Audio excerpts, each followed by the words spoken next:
Hello everyone, welcome to my eco classes. I am Divyanshu Sharma.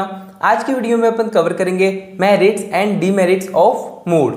इससे पहले वाली वीडियो में अपन ने मेरिट्स और डीमेरिट्स ऑफ मीडियन और मीन कर लिए हैं। अगर आपने वो वाली वीडियोस नहीं देखी हो तो आप आईगार्ड पे जाके चेकआउट कर सकते हैं। और अगर आप इस चैनल पे नए आए हैं तो इस चैनल को सब्सक्राइब कर देना और बेल आइकन दबा देना, जिससे आगे आने वाली वीडियोस की अपडेट आपको टाइम टू टाइम मिल सके। तो स्टार्ट करते हैं आज की वीडियो को।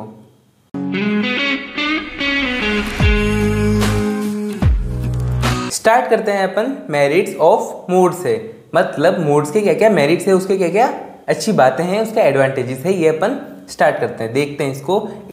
It is readily comprehensible and easy to compute. इसको क्या है, समझना इजी है।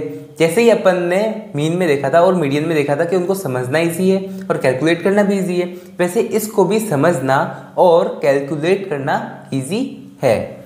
In some cases it can be computed merely by inspection. कुछ केसेस में क्या होता है कि अपन को इसको कंप्यूट भी नहीं करना पड़ता, मतलब इसको कैलकुलेट भी नहीं करना पड़ता, बस देख के अपन को पता चल जाता है। जैसे फॉर एग्जांपल अपने पास अगर सीरीज थी, अपने पास 2, 4, 6, 8 और 10 और उसकी फ्रीक्वेंसी दी हुई थी 2, 4, 7, 2, 1, ऐसी फ्रीक्वेंसी दी हुई थी। तो अपन को पता चल जाता था कि अगर 7 हाईएस्ट फ्रीक्वेंसी है तो 7 ही क्या है, मोड है। तो ये अपन को कैलकुलेट थोड़ी करना पड़ता था, डायरेक्ट देख करके ही अपन को पता चल जाता था। इसलिए यहाँ पे कहते हैं कि कभी कभी इंस्पेक्शन से ही, देखने से ही अपन को मोड मिल जाता था। It is not affected by extreme values.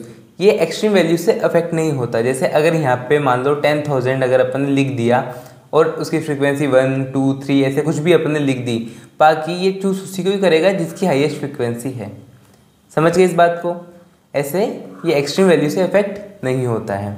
It can be obtain even if the extreme values are not known. अगर अपन एक्सट्रीम वैल्यू को जानते ही नहीं है, अगर कोई वैल्यू उनको पता नहीं है कि यहाँ पे कोई एक्सट्रीम वैल्यू है भी या नहीं है, तो भी उससे कोई फर्क नहीं पड़ने वाला।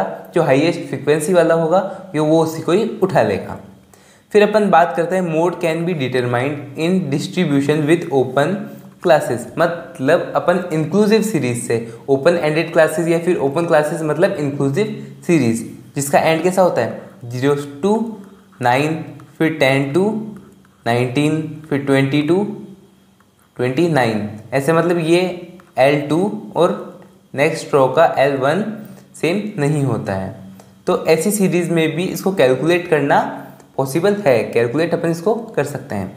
Mode can be located on the graph also. Mode को अपन ग्राफ पे भी लोकेट कर सकते हैं, मतलब ग्राफिकल प्रेजेंटेशन इसकी कर सकते हैं। If all the datas are not given then also mode can be calculated. अगर सारे डाटाज अपन को गिवन नहीं है तो भी अपन क्या कर सकते हैं, मोड की वैल्यू निकाल सकते हैं। समझ गए इस बात को? एक बार वापस देख लो मेरिट्स क्या क्या है। सबसे पहले इसको समझना और कैलकुलेट करना बहुत इजी है, और ये इंस्पेक्शन बेसिस पे भी कैलकुलेट हो जाता है। उसको अपन को कैलकुलेट करने की जरूरत नहीं पड़ती, सीधा इंस्पेक्शन से ही वो क्या निकल जाता है, अपना मोड निकल जाता है। फिर अपन बात करते हैं ये एक्सट्रीम वैल्यू से अफेक्ट नहीं होता है। फिर अपन बात करते हैं मोड जो है वो ओपन एंडेड क्लासेस यानी इंक्लूसिव सीरीज से भी कैलकुलेट हो जाता है, और अपन मोड को ग्राफ में भी लोकेट कर सकते हैं, ग्राफिकल लोकेशन भी इसकी पॉसिबल है। और लास्ट में अपन बात करते हैं अगर सारी वैल्यूज़ गिवन ना हो, कुछ ही वैल्यूज़ गिवन हो, तो भी अपन मोड निकाल सकते हैं। ये अपन जानते हैं। अब अपन बात करते हैं इसके डीमेरिट्स की, मतलब इसके नुकसान का क्या है और कहाँ कहाँ पे ये वर्क नहीं करता है। It is not based upon the all observation. जैसे कि अपन ने बात करी थी यहाँ पे मेरिट्स में कि अगर सारे डाटा गिवन नहीं हो तो भी मोड निकालना पॉसिबल है, ठीक है। तो इसीलिए ये क्या इसका डीमेरिट है कि ये सारी ऑब्जर्वेशन को नहीं लेता है, जैसे मीन लेता था। समझ गए? Not capable of further algebraic treatments. Algebraic treatments मतलब मैथमेटिकल फॉर्मूले लगाना। जैसे इस पे, जैसे अपन मीन पे जो अपना मीन निकला उसको उसी की क्वांटिटी से अगर वापस इंटू कर देंगे, मल्टीप्लाई कर देंगे, तो अपने पास उसकी टोटल वैल्यू जो थी वो आ जाएगी। बाकी इसके अंदर ऐसा नहीं होता है। इसके अंदर आप भले किसी से भी इंटू कर दो, कोई सेम वैल्यू नहीं निकलने वाली। तो इसलिए मैथमेटिकल ट्रीटमेंट इस पर पॉसिबल नहीं है, मतलब मैथमेटिकल चीज़ें फॉर्मूलेस वगैरह लगना इसमें पॉसिबल नहीं है।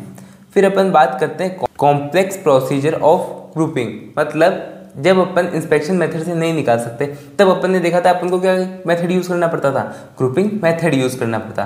तो वो थोड़ा क्या है, कॉम्प्लेक्स प्रोसीजर है, एकदम से समझ नहीं आता है, उसको समझने के लिए थोड़ा सा टाइम चाहिए। तो इसलिए क्या है, वो कॉम्प्लेक्स प्रोसीजर है, इसलिए ये इसके एक तरह से डीमेरिट में आ जाता है। इग्नोर एक्सट्रीम मार्जिनल फ्रिक्वेंसीज, अगर कोई एक्सट्रीम मार्जिनल फ्रिक्वेंसीज है तो ये उसको क्या करता है, इग्नोर कर देता है।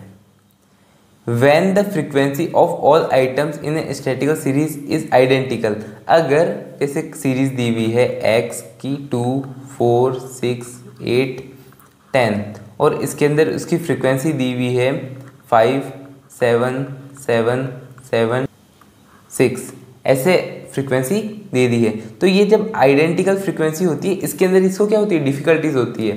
ग्रुपिंग मेथड भी अपन क्यों यूज़ करते थे, क्योंकि अगर फ्रीक्वेंसी सेम हो या फिर आसपास हो, बहुत क्लोज गैप हो, और दूसरा किसकी डिमांड हो, इंस्पेक्टर की डिमांड हो, यानी जो इंस्पेक्ट करने वाला है उसकी डिमांड हो, तब अपन करते थे। तो जब ऐसे सेम सेम आ जाते हैं तब अपन को उसमें डिफिकल्टीज होती है क्या निकालने में, मोड निकालने में। It is difficult for the investigator to identify the modal value of that series, उस सीरीज़ की जो मॉडल वैल्यू है, मोड की जो वैल्यू है उसको निकालने में बहुत डिफिकल्टी होती है जब फ्रीक्वेंसी क्या हो, ऐसे सेम हो, इस टाइप से। ठीक है, समझ गए इस बात को, एक बार वापस देख लो कि ये सारी ऑब्जर्वेशन पे बेस नहीं होता, इसलिए क्या है, इसका डीमेरिट है और इस पे अपन मैथमेटिकल ट्रीटमेंट्स परफॉर्म नहीं कर सकते, इसलिए ये भी क्या बन जाती है, इसकी डीमेरिट बन जाती है। और कॉम्प्लेक्स मेथड है ग्रुपिंग मेथड, जिसको समझने में टाइम लगता है, उस वजह से ये क्या है, डीमेरिट आता है। Ignore extreme marginal frequency, extreme marginal frequency को ये इग्नोर कर देता है। और लास्ट क्या है, जब बहुत सारी फ्रीक्वेंसी सेम हो जाती है, ठीक है, तब उसका मोड निकालना थोड़ा सा डिफिकल्ट हो जाता है। तो आज की वीडियो में अपन ने डीमेरिट्स ऑफ मोड कवर कर लिए हैं। तो अगर आपको ये वीडियो अच्छी लगी हो तो इसको लाइक कर देना, चैनल को सब्सक्राइब कर देना। कोई भी डाउट हो, क्वेश्चन हो तो आप कमेंट बॉक्स में इजीली पूछ सकते हैं। अपन मिलेंगे नेक्स्ट वीडियो में। Thanks for watching.